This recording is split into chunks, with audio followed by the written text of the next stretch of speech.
Chapter 5. Farewell to the little prince. It was now the 8th day since my plane crashed, and I had run out of water. The little prince and I went looking for a well. I walked for several hours in silence. The stars lit up the night sky. The little prince was tired.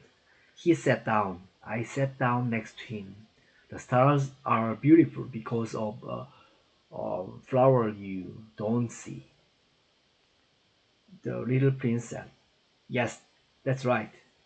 I said, "I've always loved the desert. You sit down on the moonlit sand dune. You see nothing, you hear nothing, and yet something shines in that silence. The desert is beautiful and the little prince, because it hides a well somewhere."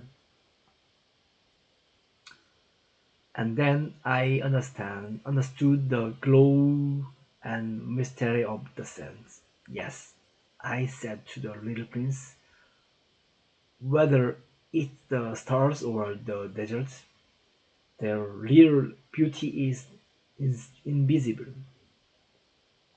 The little prince was falling asleep. I picked him up in my arms and started walking again. The most touching things about this sleeping little prince is his loyalty to Flower, I thought. In the morning I found the well. The well looked like it belonging to a village. "It's strange. The well is ready to use," I said to the little prince. "There's a pulley, a bucket, and rope." The little prince grabbed the rope. The pulley made loud noises, and though it had been asleep long time. "Do you hear that?" said the little prince. "We've awakened this well, and it's singing." "Let me do that," I said to him. "It's too heavy for you." Slowly I lifted the bucket to the edge of the well. "I'm thirsty," said the little prince. "Let me drinking some." The water was as sweet as a banquet. Its sweetness came from our walk beneath the stars, from the song of the pulley. "You must keep your promise, promise," said the little prince as he sat down beside me. "What promise?" "You know, muzzle to stop my sheep from eating my flower." Then I drew the muzzle and gave him the picture. "Did you make plan that you didn't tell me about?" But he didn't answer. He said, "For tomorrow will be the first anniversary of my fall to earth. I landed very near here." I felt a strange sadness. "So when we met, it was not by chance. You were returning to the place where you fell to earth. Is that right?" He didn't answer. "You must repair your engine," he told me. I I will wait here. Come back tomorrow night." His words didn't make me feel better. I remembered the fox. There is a danger of tears when you let yourself be tamed. After I walked my plane, I came back the next evening. Next to the well, there was a stone well. The little prince was sitting on it. He was talking. Wait for me. I'll be there tonight, he said. Then, after a silence, he asked, is your poison good? Are you sure I won't suffer for long? I stopped. My heart was beating. Then I saw it. At the foot of the wall, a yellow snake was coiled up in front of the little prince. The snake heard me and quickly disappeared about along the stones. I got to the wall and grabbed my little prince in my arms. His face was white as snow. Why are you talking to snakes? His heart was beating like a dying bird's. He said to me, I'm glad you fixed your engine's problem. Now you will be able to fly again. How did you know about that? I asked, surprised. The little prince was right. I had found what had been the matter with my engine, but I hadn't told him yet. He didn't answer. He just said, I'm leaving today too. I was holding the little prince in my arms like a little child. I have your ship, he said, and I have the box for it, and the museum, and he smiled sadly. I realized how sad it would be never to hear that laugh again. For me, it was like a spring of fresh water in the desert. Little fellow, I want to hear you laugh again. Little fellow, your conversations with the snake, it's all a bad dream, isn't it? What is important cannot be seen, he said. You will not see my star because it's too small, but I have a present for you, he laughed. What do you mean? I'll be laughing on one of those stars.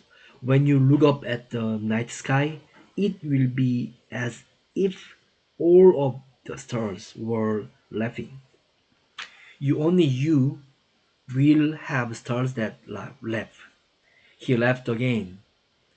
Then he said seriously, tonight, don't come.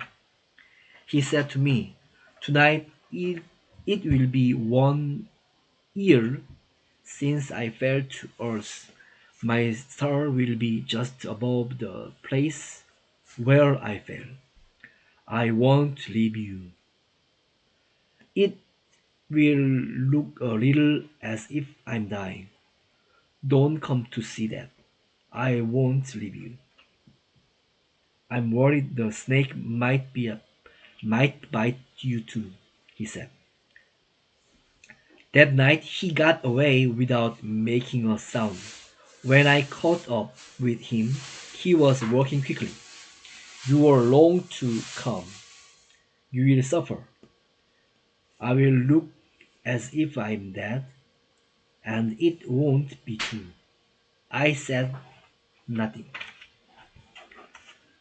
It will be nice. You know, he said laughing. I will look at the stars too. You will have 500 million little bears, and I'll have 500 million springs of fresh water. And then he began crying. This is the place. Let me go on. Let me go on alone. He sat down because he was frightened.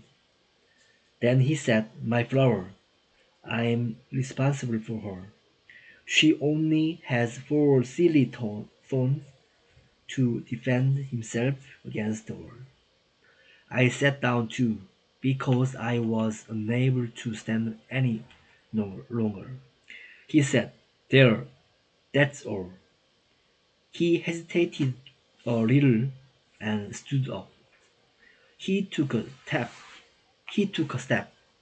There was a yellow flesh close to his ankle. For an instant, he was still. He didn't cry out, and then he fell silently in the sand. And now it's been 6 years since the little prince left me. I know the little prince returned to his planet because I didn't find his body in the morning. At night, I love listening to the stars. They sound like 500 million bells. But I wonder about something. When I drew that muzzle for the little prince ship, I forgot to draw the rudder strip.